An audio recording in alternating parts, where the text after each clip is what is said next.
et que Akende. Ouais, c'est très important avec les hommes de Dieu. Par la grâce de Dieu, je l'ai expérimenté.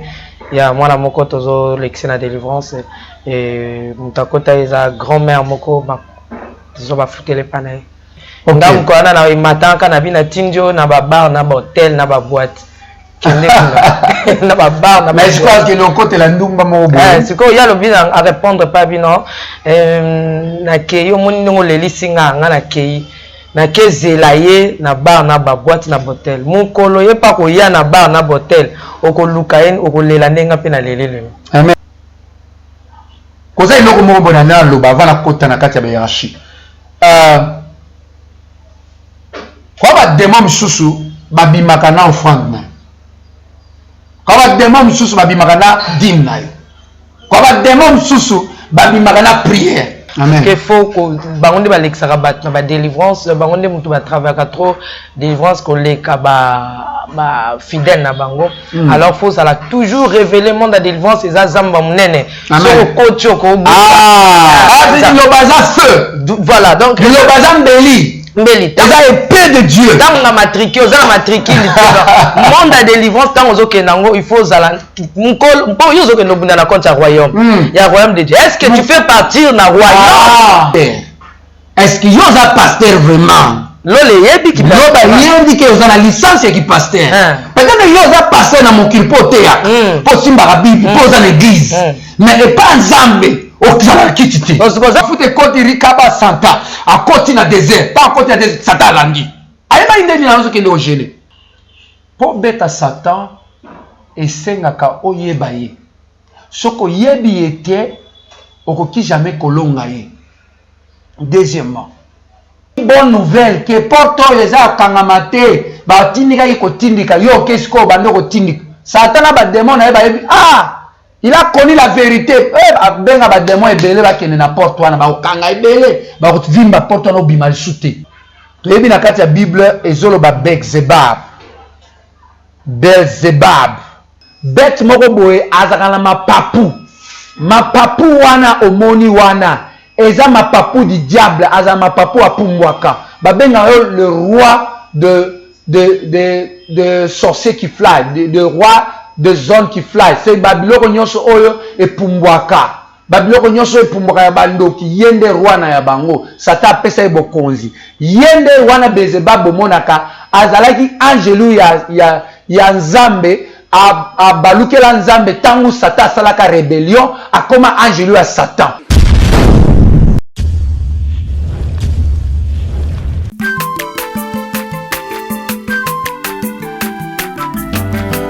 Mwana moto te po akosangai abongwa ni pete po awangata nzambe ya le nazarien le nazarien le nazarien le nazarien bana kitoko koma mokondima atako babakolaki mafuta na mosakolima lelo ya yo bolingo ebateli le nazarien lipamboli oyo monanaka tempeni mama kandelobi kolabye mapapu masope mafuta tokokesikana olongo na nzambe oyo babenga na makomi Jésus. Si Dieu est pour nous, qui sera contre nous? Parole de l'Éternel. Bonjour et shalom chez vous, bien-aimés dans le Seigneur, peuple de Dieu, amoureux et amoureuses de Jésus-Christ de Nazareth. La vôtre, la princesse de l'Éternel, toujours à mon poste, pour la gloire de notre Seigneur Jésus-Christ. À travers cette émission, je bénis Dieu parce que pour aujourd'hui notre invité c'est l'homme de Dieu, le prophète Ali. Donc Ali, c'est bel et bien lui notre invité du jour. Mais avant toute chose, rendons grâce à Dieu à travers ces cantiques. Et on se retrouve tout juste après. J'ai dédié d'ailleurs ces morceaux à la famille Labala, Lolo Labala et son grand homme Guy Labala. Ça c'est la famille. Pourquoi pas à ma sœur, à moi-même, un écart depuis les Issa. Je t'aime beaucoup. God bless. Ma maman chérie, Betty Kokelea et Papa Deo, ainsi que mes frères David, tout cela qui nous suivent. Donc je vous aime beaucoup de l'amour de Christ. Pourquoi pas Maman Furatabou, Papa Kaïs. Je vous dis des big salutations, mais on va aussi à Nathalie Moussibou, Lusako, Marlène Gouy. Alléluia. Merci le roi de rois.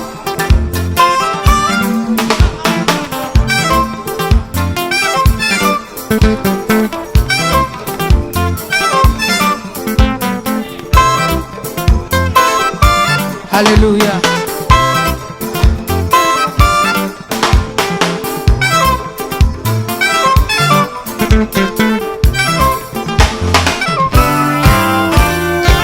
Tombola maboko na yo likolo. Lakisa maboko na yo.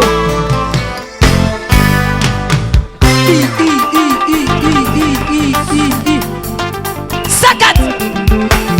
Sakat. On y va.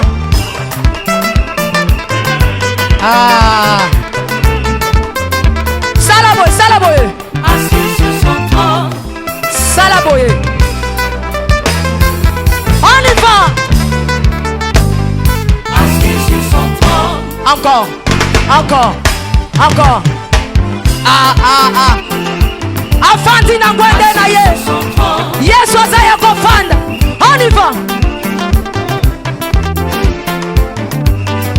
Assis sur son trône. Afandi, afandi, afandi, afandi. Assis sur son trône. Fandi saye, fandi saye, fandi saye. Nazo mono te tika Yesu afandi. Afandi, afandi, afandi, afandi. Merci Jésus. Merci Jésus. Afandi, afandi. Salaboye. Salaboye. Salaboye. Gatela Yesu le sako. On y va. Gatela. Gatela. Gatela. Gatela. Gatela. Gatela. Kaka. Kaka. Yambalo ya taba ministre bakokata. Nazolo bakatela yelo sako. Katela yelo sako. Katela. Katela. Katela. Nazo monote. Nazo monote. Nazo monote. Nazo monote. Salangobo. Dose. Tolobi a tout. Yoka. Merci. Tolobi boye. Yambaloyo. Ata ba ministre bakokata. Ata ba généraux bakosala nini? Nalobi ata ba ministre bakosala nini? Ata ba président. On y va. Inana yo. Katela yetoke. On y va. Merci. Voilà, gloire à l'agneau, parce que ce qu'on veut récupérer, on ne va pas trop la question. Oui. Il y a un sujet du jour par rapport à la hiérarchie. Comment combattre les démons? Non, comment combattre les hiérarchie. Et ça rappelle. Rappel et hiérarchie, bien aimé. Et ça très important quand on est dans le baki. Parce que.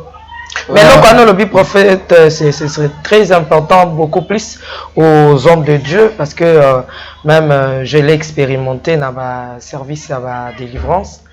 En tout cas, c'est très important, il y a orienter des mots à Zalana cercle, toi, quand tu sous-souté, qui a Kende.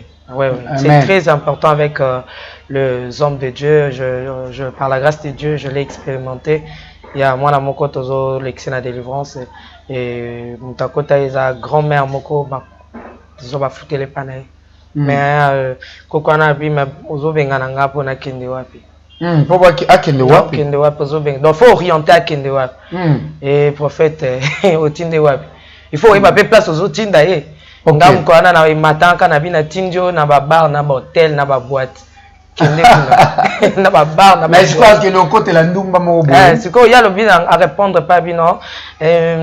Na keyo moni ngo lelisinga nga na kei. na kezela ye na bar na ba boîte na botel mukolo ye pa ko ya na bar na botel okoluka ye okolela ndenga pe na lelele. Amen. Donc c'est comme quand on tinera na tinera ba bar na ba boîte na botel. OK. Alors ça bon ce que tu as fait OK, biloko nzambe dépendra pe na niveau à sagesse na révélation aux anango parce que tu peux pas faire plus que ce que aux a révélé. Parce que ce que je veux dire aux a raison qu'il y a une place à lingaki ou place à zoaki mais toutefois batouana na ba boîtoine ba peut ba sengi délivrance. Ba kolonda ko pe ba sengi délivrance. Majorité ba kolonda ko bazara kindoki fort. Ba kolonda ko ne. Alors ba kolonda ndako. D'abord, il ne faut pas louer n'importe quelle place. Okay. Si on loue place, il faut taper état d'âme colonda quoi. Au moins quand vous kota kana mbongo bato comme piake. Likola nini kota kinda kwa mabe. Abeli beni bambongo na bino nyos. Ça va mona ba étoile na bino. Ya na sataniste. Bino weko louer na ndako nae. Bosuka. Ezala bitumba. Moi je faire gagner. Mais est-ce qu'on va réclamer que sa place na yo sande? C'est vous à la puissance. OK. Et on a battu misusu OK no kota ndako somi ndako zoko somi ne liwana. Somi mutu kazo somi na au cercle. C'est pour cela il va avoir l'esprit de Dieu na la fin du temps où Jésus-Christ revient bientôt. Et ça va tamo ko faut tamo la sagesse. Koza iloko mo bona na loba vana kota na kati ya hiérarchie. Kwa ba démon misusu babimaka na offrande na kwa ba démon msusu babimaka na dîme na kwa ba démon msusu babimaka na prière sans prière bakobima jamais ba démon msusu babimaka na jeûne kaka sangi ochailoko là il faut être révélé. Non, c'est pour cela nazo révélé non, ne le fais le pas Saint-Esprit par la grâce de Dieu. Nazo par la grâce de Dieu, merci Saint-Esprit parce que koza biloko msusu ngape na yebakati na kanisa ki soki na tangi Bible na yebi Bible c'est tout mais ayeba kitenge ba démon misusu atazo yebi Bible ba ko pe ba yebi Bible ba obeto verset ba ko pe ba beti verset kende pa ba musulman kende pa ba mormon kende pa ba sataniste kende pa ba nani ba yebi Bible ko le kaputu na ba chrétien. Mais qu'est-ce que la différence? La différence est que koza biloko bango ba ko ki ko sala jamais mais yo musali ya nzambe yo mwana nzambe ko ki o sala.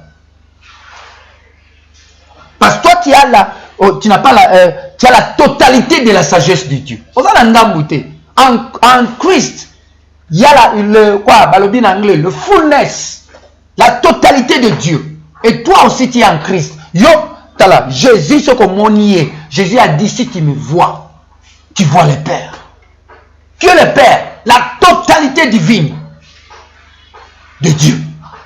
Ce que mon nié Yesu. Mais ce que Yesu a lobby, yo pezala na kati na nga papa to sala ndako moko c'est fait mutu soka monio il faut mona totalité du Père ce fait sagesse moko te etika libanda koza iloko moko te etika libanda c'est ngwana Jésus alobaki le royaume des cieux est en toi parce que papa moi na Saint-Esprit baza na kati na yo ya mona il faut kozala na sagesse ndambu te bien aimé kondimaka te kozala na sagesse ndambu on attend ki Bible kaka Genesis nga attend ka Psalms nga attend ka Proverbs na biso wana lukuta Satan mususu ako yebisanga mwana nanga mulimo moko yebisa ingala soki lobi kuna ebisi men nokokate kotanga Bible na mikaka kotanga mais nokokate na lobi wana za envoûtement l'esprit azolinga kotanga batu nzoto na yo ezobundisa ye ki atanga parce que Bible ezaneti ba livre totanga ti Bible leki mathématique. Aussi, ça présente la mathématique aux architectes. La Bible, non, moi j'ai prêché à beaucoup de gens. La prêché qui présente Moutouna, mon présente la licence, la diplôme, université. Mais Moutouna a réussi à toquer. Mais yo, autant peu gravité, mais. Magamozo, il s'en va aux années de Zambé. On oublie le logo Salami. Mais vous comprenez. Nous avons la sagesse de Dieu. Toi, tu as la sagesse de l'homme. Qui est grand ici? Parce que tant que vous avez, atiki na yo kanisa. Tant atiki o kanisa te eleki kutu ko kanisa ya mutu tant asili sik makanisa na yo so sili ya lobi awana je ne peux plus nzambe siko bandi. Merci beaucoup. Gloire à l'agneau. Donc, bref, ce que j'ai compris, donc, dans le monde de la délivrance, beaucoup plus chez les hommes de Dieu, parce que moi, je vois beaucoup des hommes de Dieu, beaucoup plus parce qu'il faut que la délivrance, trop délivrance fidèle. Alors, il faut toujours révéler le monde de la délivrance. Ils ont monde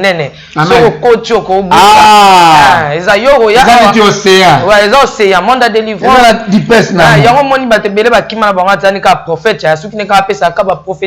Prophétie asuki na wana mais so ozuye yakana na monde de délivrance à délivrer en cocaté donc monde de délivrance c'est réunir sakana prophétie et réunir na prière et réunir na combat donc nion soit et réunir na parole parce que lorsque on benga la démon tu vois tu dois avoir la parole on ça pas vraiment misusu babi makate sur la parole donc il faut au lobby a opesier place aux obisi bima na njoto mais yozo benga na diloba na yo to na diloba za feu voilà donc diloba za mbeli Mbeli, ça épée de Dieu. Dans le bêtier lilobo, c'est ainsi dit. Bima, alors, mon toi dans le monde de la délivrance, tu dois connaître la parole. Et de deux, papa. Mais autre chose, c'est très important. Mon toi dans le canal de délivrance, il faut l'alliance. Ah! Ouais. Si tu n'as pas l'alliance, Orokenoke Bundaneti, Ozo Bundana Fokuna, na présidence ba ebiote, Orobunda Yomoko, Bakokata, Zangi matricule. Zanga matricule, Zanga matricule.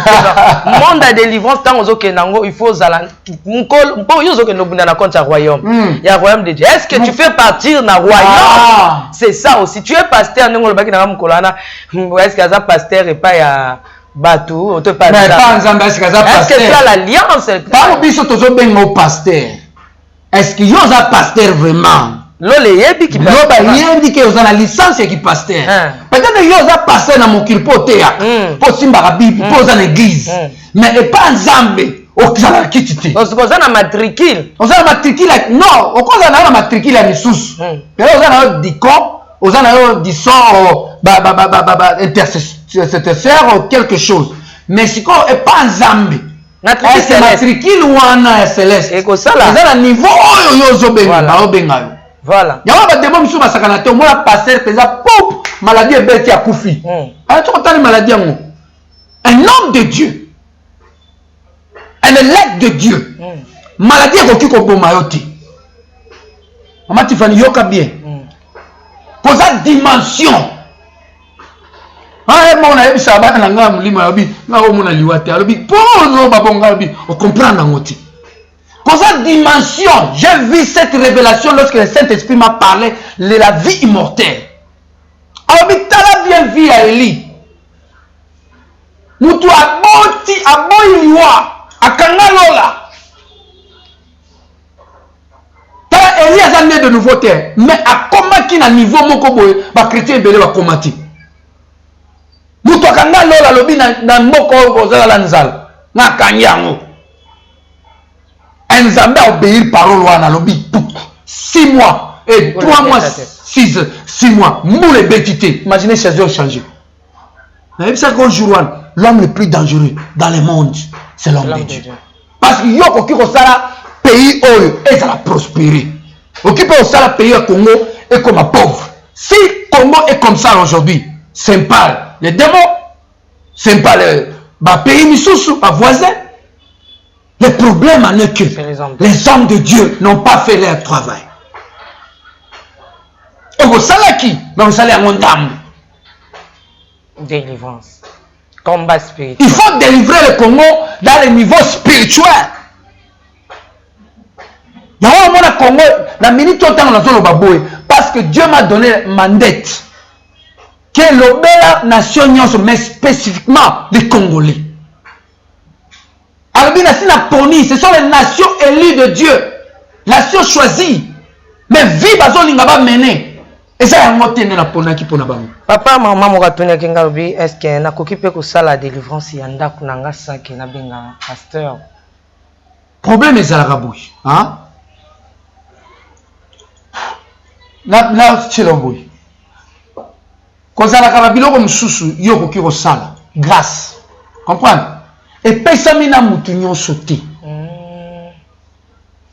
Yoki ozala na grâce tala na tuna na yebisaka mutu moko boye na lobi. Omoni Paul. Pour bima na prison il fallait azala na Saoul. Pourtant la Bible bien, lobi Paul azaki apôtre, Saoul azaki nan prophète. Et la Bible dit na butu babando ko sambel. Il y avait deux onctions. Alléluia. L'onction prophétique na onction apostolique. Un deux onctions est clashé pour. Au moins il montre les salim, les prisonniers na porte nyo se fungami. So koza ba maison sous il faut atala nanu épaisseur. Il y a l'homme fort na kati ndako naye. Ezo senga nini? Oki jamais kokende obunda na muto yebi nanu Pwana yote. Yo tala David, tala bunda ina usazaya mafuta.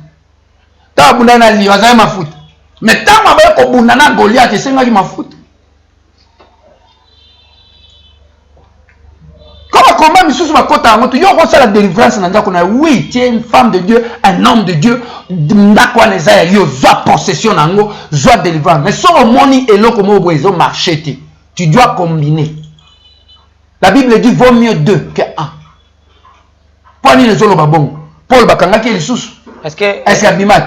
Parce que Zali Kambo, même c'est un qu'on le Kambo David, lorsque David a eu ma fouta, même à Azane pasteur, Azane prophète, mais démon bakomoyoke parce qu'il fallait yayemba pour démon babima. Nanzoto. Ah. Parce qu'il a eu mandat. Ma fouta est représenté. Molimo. Donc comme dans l'esprit supérieur. Donc même démon. Goliath azalaka. Tant il y a bando boma baous, Goliath c'est existé. Mais je vois la Goliath à sentir que ma fouta mo boye boaka ni côté ya ba royaume. Abi non, faut na giana ngape na zwa mafuta wa. Tant yé côté pas Satan peut sentir quelque chose de loin. Ya yeba indeni Adam et Eve ba auto sa masolo. Ya yeba indeni Jésus, mafuta yero kwela etan kaka John the Baptiste a baptisé a bimi karabo. Mafuta côté rikaba santa a côté na désert, pas côté na désert Satan langi. Ayeba indeni na kende o gêner. Satan connaît a centrailler bakamakambo zo salema. Akolanda nzambe ondo benire tika nga penaland. To bunda pona yango. Alandi Jésus tala bien. Jésus a bêté parole. Bible le baki que Jésus a prié que. Tala mo bien. Alors Jésus a gêné. Et puis na roya na ba topic a gêne. A gêné 40 jours et 40 nuits. Et la Bible dit Satan y a bêté parole. Satan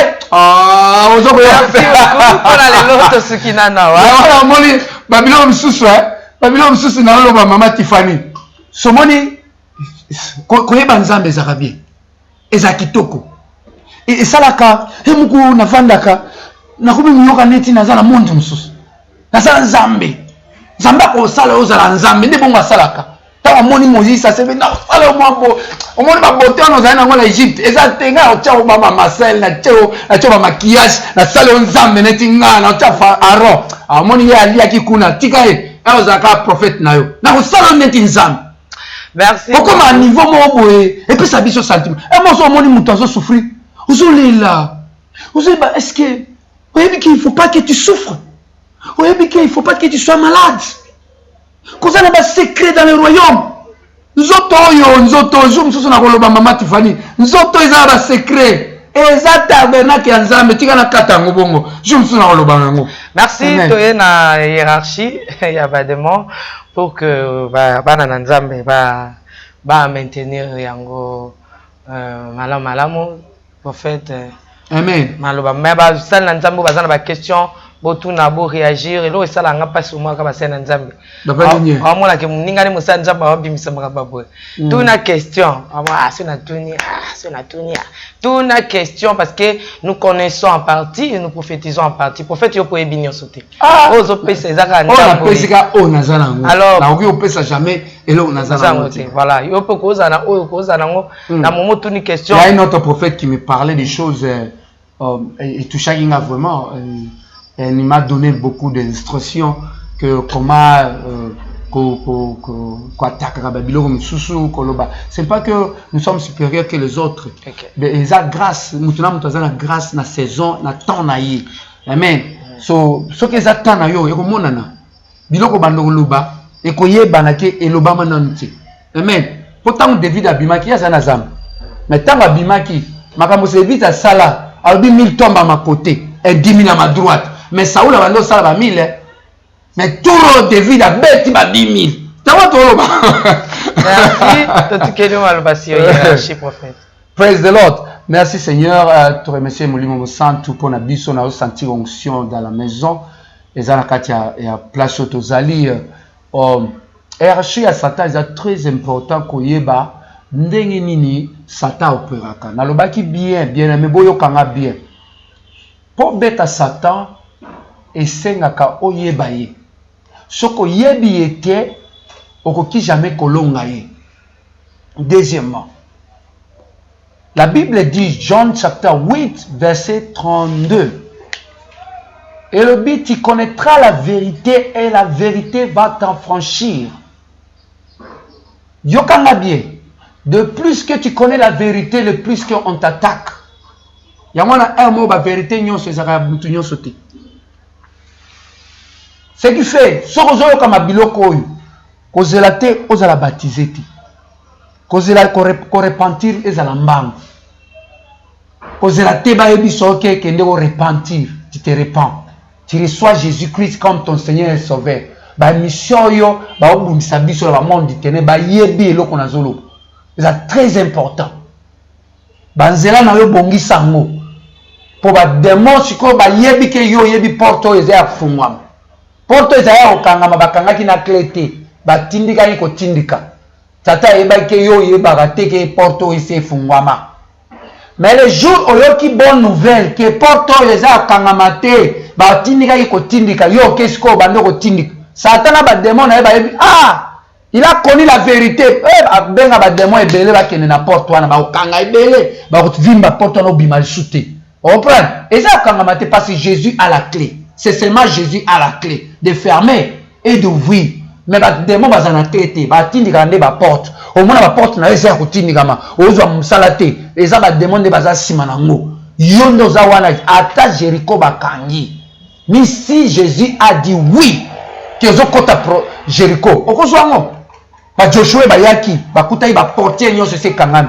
Mais Dieu a dit 7 jours bo tourner bo kota. Ba kota ki. So si ko côté ba démonologie, so ko lingi obeta ba Satan.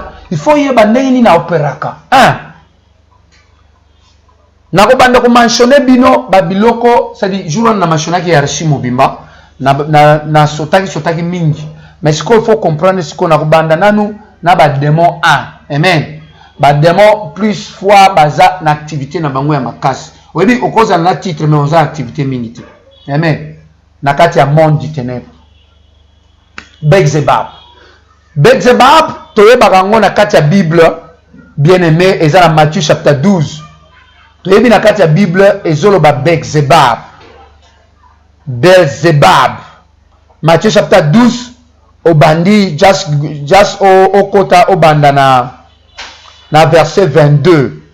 Ozokita na kotanga ngo awate mais na pesi ba verset oyo pour na référence parce que toutefois la délivrance, prophétie, l'enseignement, toutes choses concernées de Dieu doivent être basées par la parole de Dieu. Matthieu chapitre 12, verset 22. 22 au Tanyango, c'est-à-dire au Tanyango jusqu'à 29. Hein? Na suki wana parce que na lingakate na pesa mutu et atanga verset nyoko tanga omoni soko zo pesa rema ezaka Bible mobimbate rema ezaka eloko moko bout Nzambe a beti pop et comme eloko mo est touchant amen na kati ya molimo na yo yango wana nde rema na yo amen eza la lumière du Saint-Esprit. So awa Jésus abenganaki bayele mutu moko ya mutu wana azalaki aveugle pe azalaki mute amen. Jésus bien aimé abengani démon wana alobi bayeli mutu wana Jésus abengana démon wana bima siko bato babeti maboko balobi tomona nanu eloko te Jésus kamba moko le fils de Dieu abengani eza oyo mwana David te nde ba Bible elobi que tant balobi bongo ba pharisi ba pasteur basali ya Nzambe ya tawana ya Moïse toza basali ya Nzambe belé ba bilivaka na miracle te ba bilivaka ba ndimaka na ba signes signes et miracles te na prodige ya Nzambe te amen. Si que tu ne crois pas tu peux pas faire ça Nzamba yebisanga eloko. Alobi soki croire na miracle te, oki jamais ko salam. Ya o mona ba pasteur belé so mona bango ba sala miracle te. C'est fait abilivaka ye moko kutu kondima na ye eza muke andimaka la miracle te. Yoka ba pharisi. Exacte que Jésus hein abando yokela bango zuwa. Bango nde bando yokela zuwa parce que bango bazali na église eza na banani na tabernacle mais bato bazali te. Oh l'église misusu ezangi bato keba mama papa oza musala ya nzambe sala délivrance église na yo parce que c'est l'esprit qui attire. Amen. Tant que ça la délivrance, il faut la baser de deux choses. L'intercession et la prière de combat. L'intercession et la prière de combat doit se faire très bien. Parce que elle a besoin de Nzambe, a ebisanga Nzambe. A obi omoni so sala le bien, na pe na sala bien. So moni eloko so sala matin, c'est qu'il faut sala bien. Obi Nzambe ndeko bongo alobi, so prier. Ce qu'on s'aligne dans la lobby, pour qu'on ait un résultat. Manifestation na yo. Yamwana ngana yebi sarabatu na lobby. Et ça te ba église oza ebele nde ba yebi loba. Non, Dieu n'est pas le Dieu de majorité. Le problème en est que tu peux pas être aux églises à mouké ou tikalika à mouké. OK? Parce que l'esprit de Dieu doit attirer. Amen. Quand l'église misusu esenga nini délivrance, misusu esenga nde enseignement, misusu esenga nde nini intercession eza makasi, misusu esenga louange. Amen. Misusu esenga nini bakende ko sala nini babenga ngo suivi na évangélisation pour écola. Amen. Kozala kokola ya mulimu na okola ya nombre. Amen. Ya wana batu il faut comprendre ko balancer biloko na mibale. OK, na verset wana bazolo batoke na verset wana. Ezolo bazat Bezebab. Ba pharisi tango bayoki zuwa balobi ah muto ya ko benga na démonter except na nini roula roula c'est comment en français roula c'est la dominion des démons. Amen. L'autorité des démons. Balobi o ezana ni kombo na eza Bezebab. OK, mi tuna na verset wana ngamba ndo tanga ngo na Bible na Bible l'étude biblique to bando tanga ba Bezebab au mona ba étude biblique ko za bando ki ba professeur bando ki na kati ya ba église ba si ba kota ba ko changer Bible wana omoni yango neti ezaka neti omoni yango na écriture Bible ezaka écriture te c'est un esprit. Amen. Ba ko changer lo Bible wana omoni yango kala tango zo tala ngo ka boye eza mabete ko sala étude biblique te mais eza mabete ko vendre la kaka étude biblique. Il faut vendre l'étude de l'Esprit de Dieu à travers le verset, à travers les Écritures. C'est pour cela, il faut que tu aies la version bien. Voilà, Bezebab, Satan. L'étude biblique, il y a que Bezebab a Satan. Of which Bezebab a Satan. Amen. Bezebab a Satan. Qui est Bezebab? Bezebab Azar roula un dominion de démons.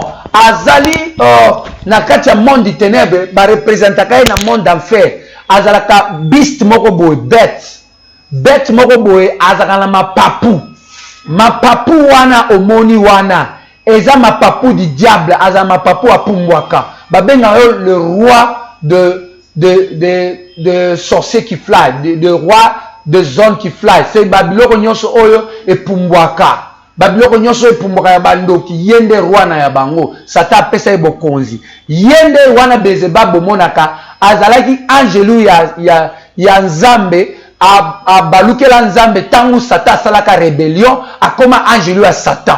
Ba angelu ya Satan tangu bakweyaki na mokili. Na Révélation Apocalypse chapitre 12 verset 7 ezolo ba y avait le combat ba angelo ya Satan ba kwa isaki bango wapi na se awa tant ba kwa ina se Satan a créé royaume asali lola na ye asali pe nini royaume na ye kiti na ye royaume na enfer. Mais je vais vous dire bien aimé yokanga bien ba angelo ya Satan o ba yaki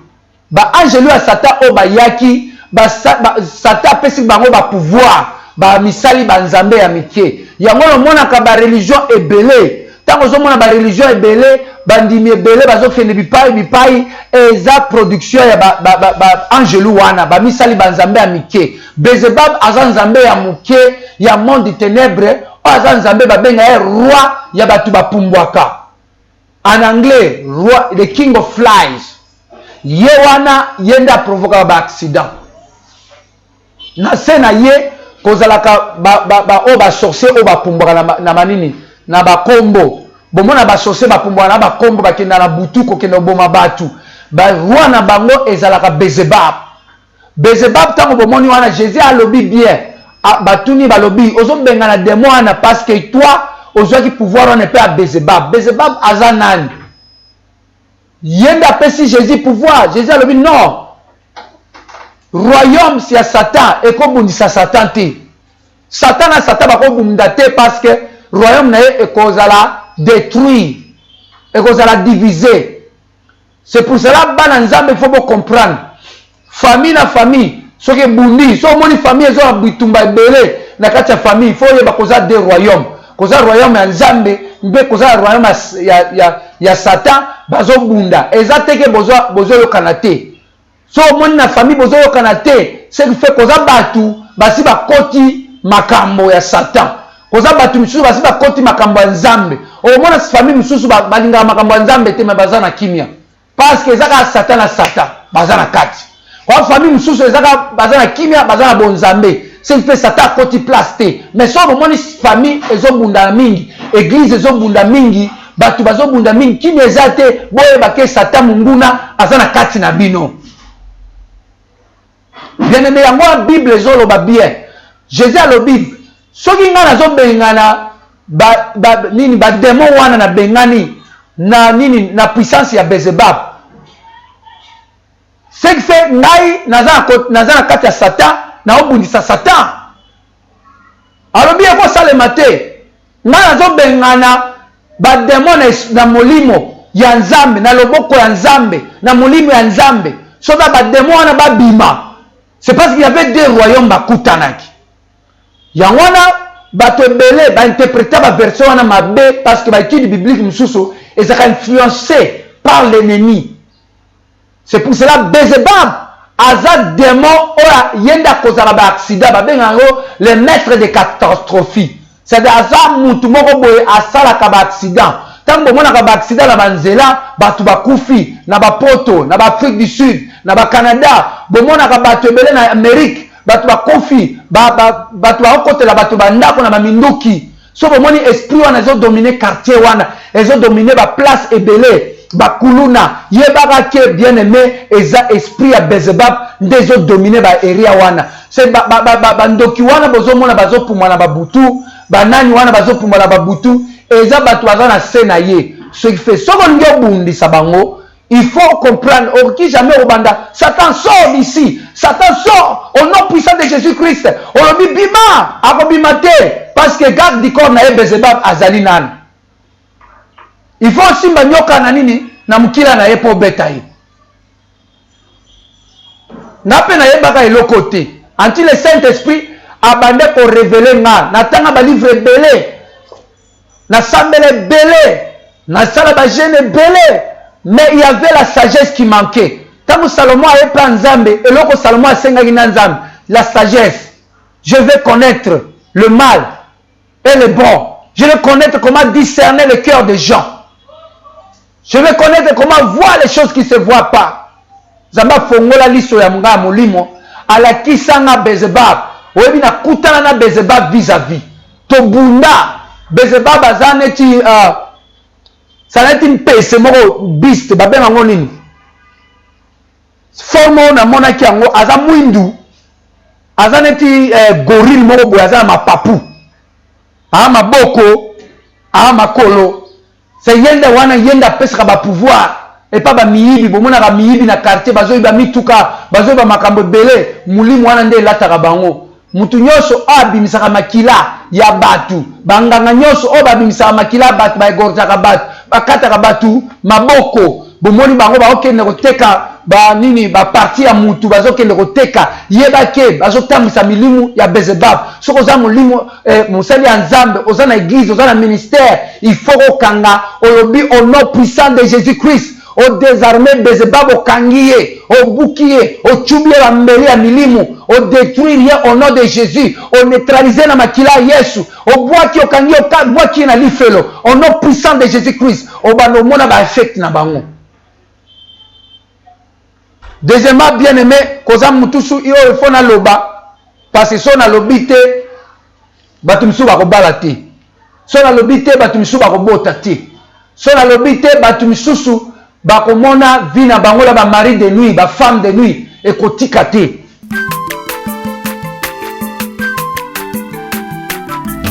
Aza mwana moto te, po akosangai. Abongwa ni pete, po awangana.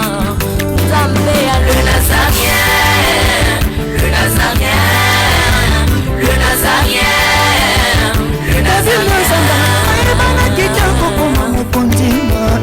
Atako babakola ke mafuta na musakolima.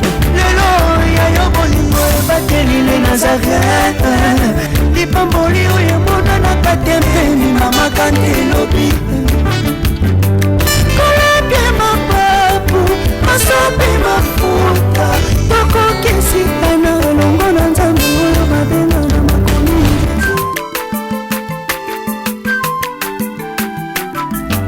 Aza mwana moto te, po akosangai. Abongwa ni pete.